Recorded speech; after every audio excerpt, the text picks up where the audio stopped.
So today's topic is root cause analysis, or RCA as you sometimes hear it called.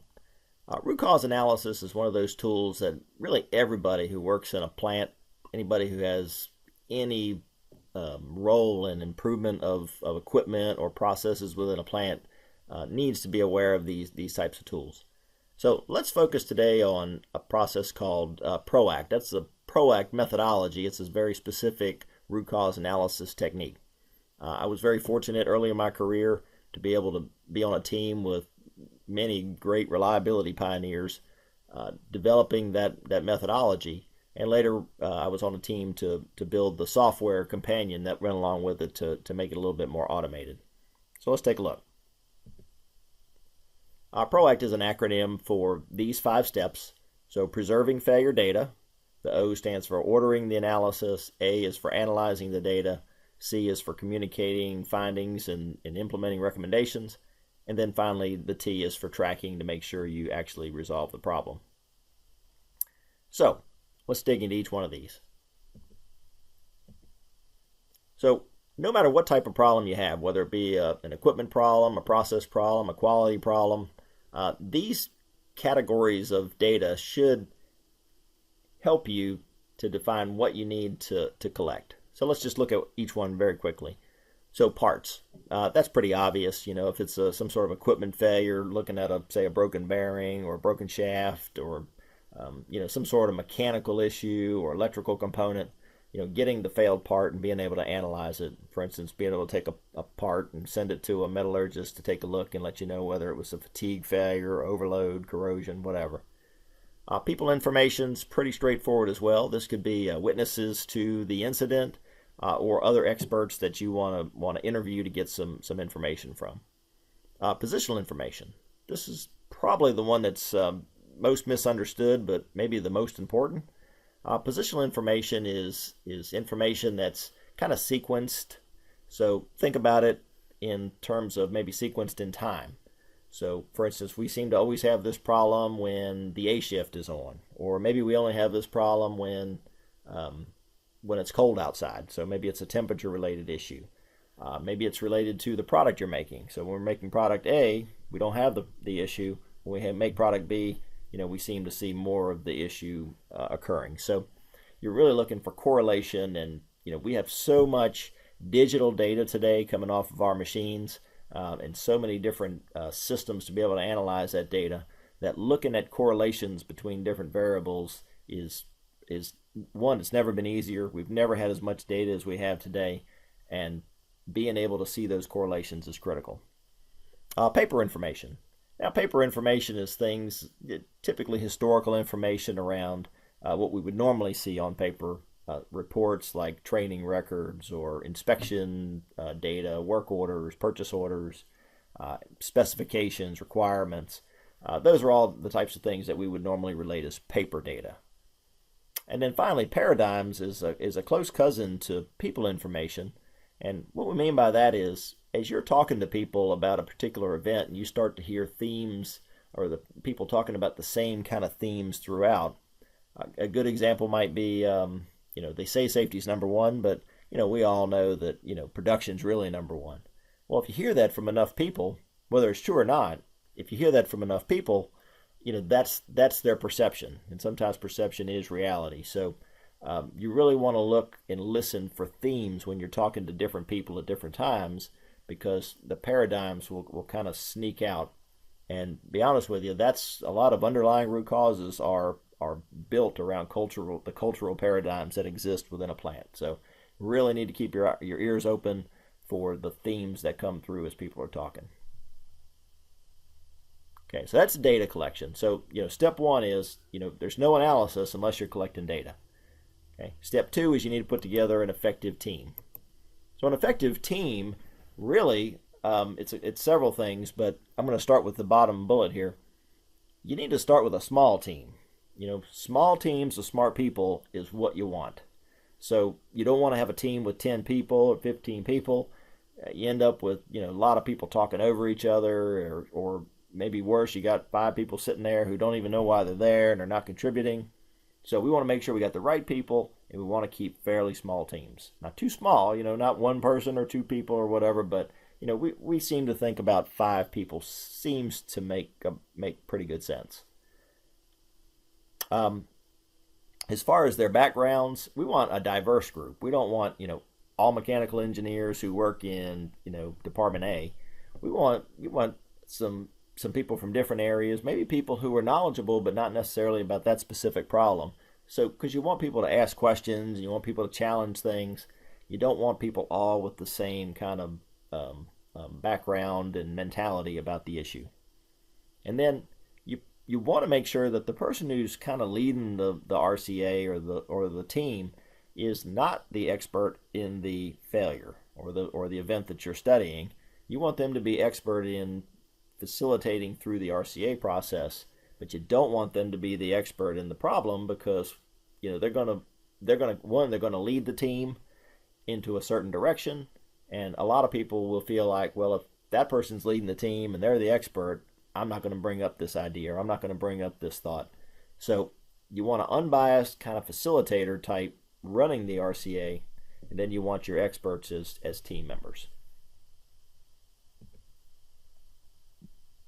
The next step, and this is a tool that I found to be very, very helpful, one in helping people think through the problem, but it also takes some of the personalities out of it by having a structured step-by-step process. So when you build a logic tree, it's comprised of, let me go ahead and put this up. It's kind of this set of steps, if you will. So steps 1 and 2 are really, really critical. So step 1 is, what is the event that you're studying, that you're trying to study? So a good way to think of that is that's the consequence or the reason that you're doing the RCA. So it could be that we had 20 hours of downtime on a particular process. It could be that pump A was down for unplanned downtime for 12 hours. But you want to describe the problem. The reason that you're doing the RCA is kind of that green event box. The modes, or failure modes as they're sometimes called, these are the factual contributors to that event. So let's say it was a pump failure.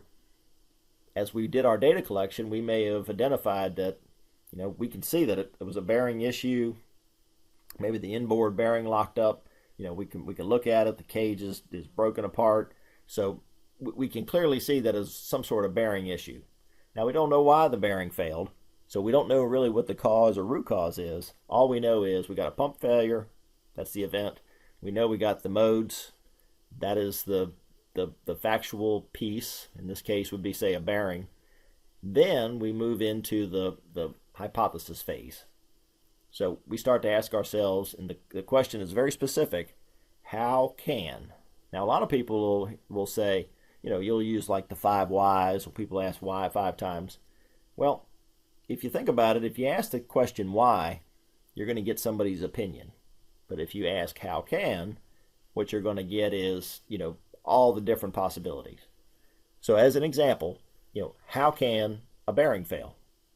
Well, you'll get lots of ideas, right? You'll get, lubrication issue, alignment issues, it was fatigue failure, it was, we didn't have a procedure, whatever it might be. So the trick is, how do you take all these hypotheses that you're getting from your team, all these how can questions, and you're getting lots of answers, how do you organize them in a way that it makes sense? And the way you do a logic tree is you want to kind of go from the physical down to the latent. That's how the causes kind of break out. And you want to be sort of broad and all-inclusive. So at the top, you want to be very broad, and you want to drill down into the details slowly. I always like to say you don't want to have a bush, you want to have a tree. So you don't want to have a layer or a level of hypotheses that's 10 or 12 long. You want to try to organize them into more broad categories. A good example would be lubrication. Instead of saying lack of lubrication or too much lubrication or the wrong, you would say lubrication issue. Then you would say, well, how can you have a lubrication issue? And then you can break that down into smaller details, just to make it so it flows, so it makes sense. One thing you'll see about this logic tree is that you will always have your causes fall in physical, human, and latent. What I mean by that is the physical has to come first. So you say, well, physically, how did this thing occur? And then you drill down and say, well, how did that physical thing occur?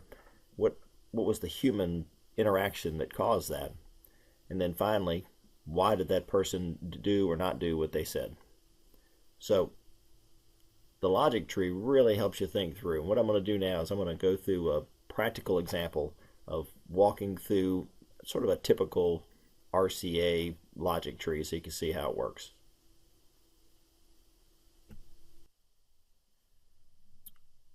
So we'll do a practical example here. So I'm in the PROACT tool, and what I'm going to do is I'm going to drag a failure mode. So my event, if you remember, is sort of that top box. The consequence is repetitive pump failure. So we're having this particular pump failure, and let's just for simplicity say that it's bearing failure. So that's a fact. So we've done our data collection, and time and time again it's a bearing is locking up for whatever reason. So the next step would be to ask the question, how can? So how can a bearing fail? So we would come down, and there's a couple ways to do this, but what I like to do, and you could do this on you don't have to necessarily use software, you could do this on a flip chart with post-it notes if you like, or some other method. So I'm going to come over here and I'm going to try to solicit some answers. So I would say, well, how can a bearing fail? And somebody might say, well, lubrication.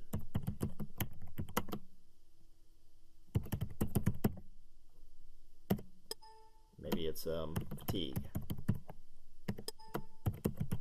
overload, vibration, high vibration. Maybe it's unbalanced. Let's say no alignment tools, and we go on and on until we exhausted all the ideas from the group. So now what I'm going to do is I'm just going to put them up onto the logic tree. So I'm going to say fatigue. I'm going to drag overload.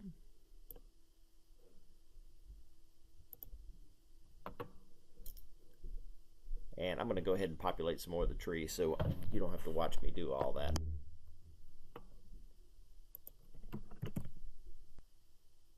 Okay, I'm going to just go ahead and finish this off. So fatigue, overload, I'm going to stick corrosion and erosion. And those right there, if it's a mechanical issue, those four right there will work every time. So if it's a broken shaft or a fastener, bearing, fatigue, overload, corrosion, or erosion. And I'm going to go ahead and fix my spelling error here. I'm not known for my spelling. So from that point on, you look at the data.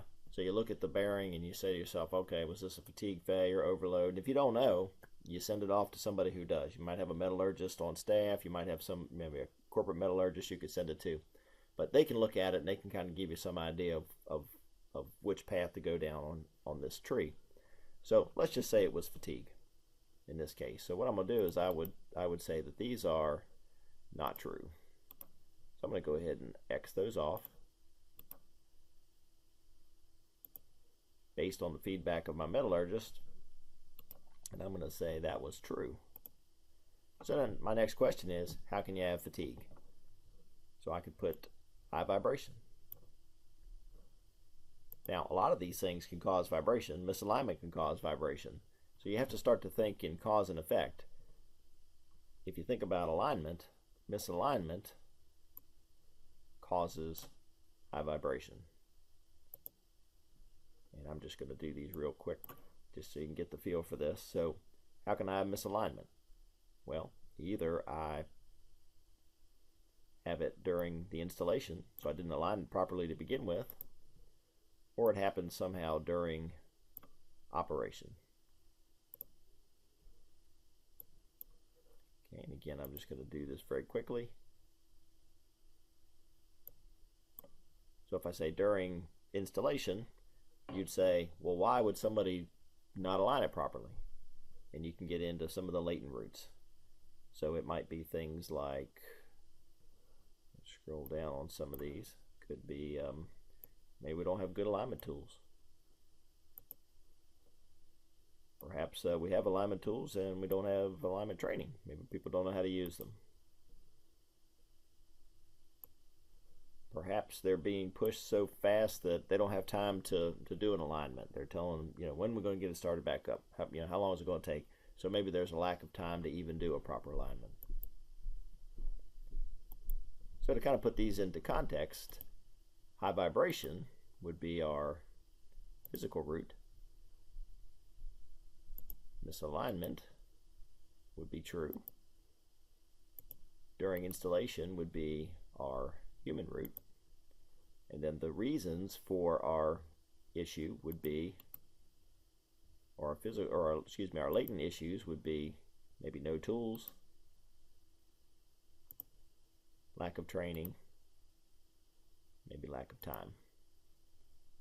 During operation would be not true. And of course I'm doing this very fast just for an example. So let me blow this up.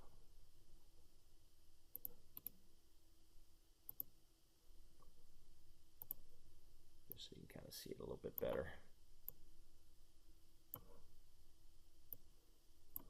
So, repetitive pump failure. The bearings keep failing. You ask yourself, how can you have a bearing failure? Fatigue, overload, corrosion, erosion. How can you have fatigue? It's from high vibration. How can you have high vibration? Could be from misalignment. How can you have misalignment? Either you installed it wrong, improperly, or it became misaligned during operation. If it was during installation, you'd ask, why did we have an improper installation? We might find out we don't have good tools to do alignments, we don't have any training, we don't have the time to do it, and it could be other items as well. But just for a quick example, that kind of gives you an idea of how you start from the event, the failure event. You document the mode, you come up with your hypotheses, you use data to prove or disprove these, and ultimately you will get down to your physical, human, and latent causes.